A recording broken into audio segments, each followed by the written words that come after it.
Hello, everyone, and welcome to the English Podcast with FTJ, your go-to place for learning English and improving your everyday life.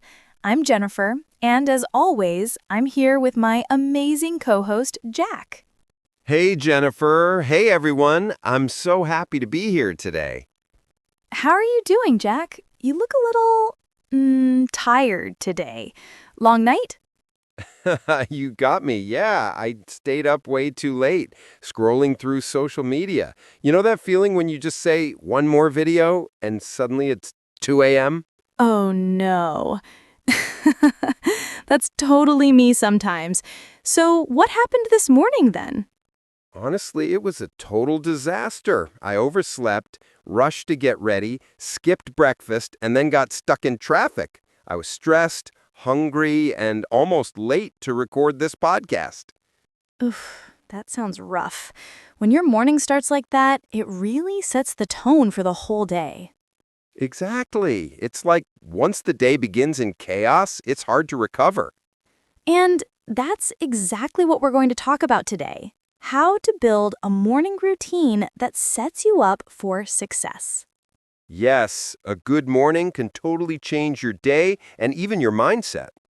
Plus, we'll also share some useful English words and phrases that you can use to talk about your daily routine.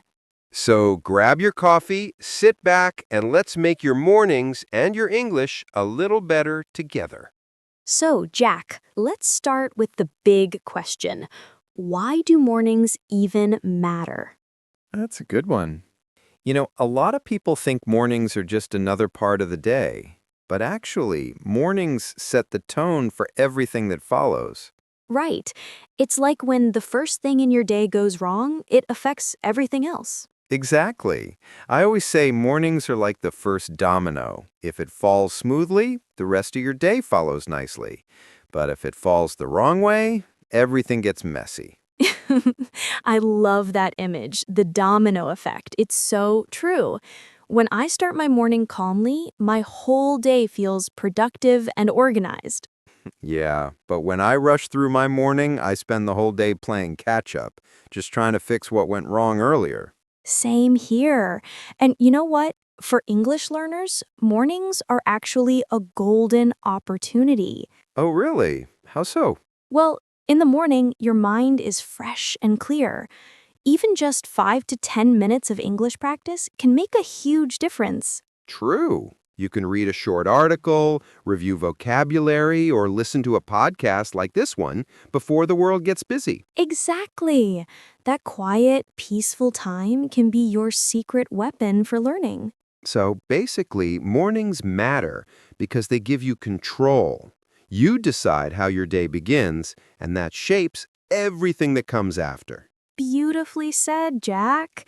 Now that we know why mornings are important, let's talk about what usually goes wrong and makes them so stressful. Okay, Jack, so now that we know why mornings are important, what do you think makes mornings so hard for people? Oh, where do I even begin? For me, it's staying up too late.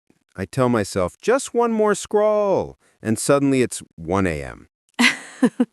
I know that feeling too well. The phone trap. It's like time disappears when you start scrolling. Exactly. And then the next morning, I hit snooze 5 times, wake up late, and the chaos begins. Yep, once you start rushing, everything goes off track. You can't find your keys, you skip breakfast, and your whole day feels behind. Right. I think another big problem is not preparing anything the night before. You wake up with no plan and then spend the morning scrambling. Totally. I used to do that all the time. I'd wake up and think, what should I wear or what should I eat? By the time I figured it out, I was already late. And for some people, it's the opposite problem. They try to fit too many things into their mornings. Exercise, emails, breakfast, meditation, reading, all at once. Yes, then they end up feeling overwhelmed instead of organized. I think the secret is to find one main obstacle and fix that first. For me, it's my late nights. That's a great point. We don't have to change everything overnight, just one step at a time. Exactly. Even one small change can make a big difference. All right, now that we've talked about what goes wrong, let's move to the exciting part, how to actually fix it. Yes! Let's share some real, simple steps for building a better morning. All right, Jack, let's get into the good stuff. How can we actually fix our mornings? The first step is simple but powerful. Plan your morning the night before. Oh, I love that idea. It's like doing a small favor for your future self. Exactly. When you prepare ahead, you remove all those tiny morning decisions like, what should I wear? Or where's my phone charger? Yes, it's like clearing the runway for your morning takeoff. If the runway's full of clutter, you can't take off smoothly. I like that. For me, I usually lay out my clothes, pack my bag, and write a short to-do list for the next day. It helps so much. That's smart. I do something similar. I even prepare my breakfast ahead. Sometimes I make overnight oats or just set my coffee mug and spoon ready. Nice! And another good idea is to write down your top 3 priorities for the next day. That way, when you wake up, you already know what to focus on. Yes, it's like having a small roadmap. Without it, you'll wander aimlessly, but with it, you know exactly where you're going. I love that. And speaking of mornings, there's one big challenge I think we should talk about next. Oh, what's that? The wake-up time. That's where I used to fail the most. Ah, yes, the eternal battle with the alarm clock. Exactly. I used to set my alarm for 5:30 a.m. because I thought that's what productive people do. But honestly, I just hit snooze until 7 a.m. I definitely can relate. Most people set unrealistic goals and then feel bad when they can't keep them. Right. The trick is to start small. If you usually wake up at 7:30, try waking up just 15 or 20 minutes earlier. That's it. Exactly. Small steps make big results over time. Oh, and a great trick is move your alarm across the room. You'll have to physically get up to turn it off. That's evil, but genius. Or you can try a sunrise alarm clock. It slowly brightens your room like natural sunlight. It really helps your brain wake up gently. That sounds lovely. And of course, if you wake up earlier, you also need to go to bed earlier. Otherwise, you'll just be exhausted. True. A good morning always starts with a good night's sleep. Okay, Jack, now that we've covered sleep and wake up time, let's talk about something that can really change your mornings: mindfulness. Mindfulness. That sounds a little fancy. What exactly do you mean by that? It's actually really simple. Mindfulness just means being present, paying attention to what's happening right now, instead of rushing or worrying about the next thing. Ah, I see. So it's like taking a small pause for your mind. Exactly. Imagine your thoughts are like muddy water. If you keep stirring it, it stays cloudy. But if you let it settle, the water becomes clear again. That's what mindfulness does for your brain. Wow, I love that image. So, how can someone start practicing mindfulness in the morning? It can be super easy. Try sitting quietly for 1 minute, close your eyes, and take slow, deep breaths.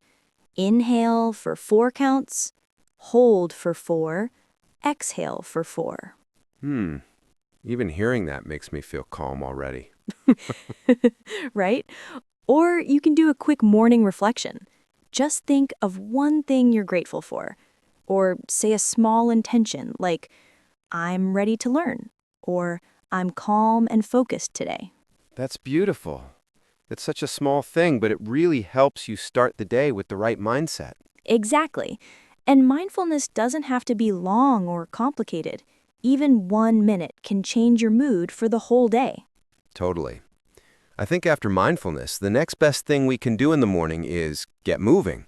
Ooh, yes. Physical movement, even something small, can wake up both your body and your mind.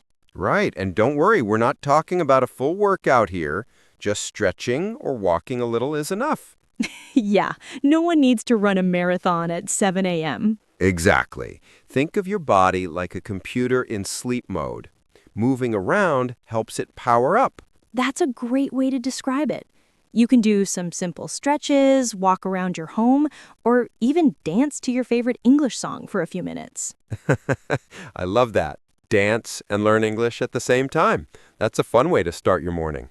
See, it's a win-win. Your body wakes up and your English skills do too. So, Jack, we've talked about mindfulness, movement, and healthy habits. But there's one more thing that can make mornings really special. Oh yeah? What's that, Jennifer? A few minutes of English practice.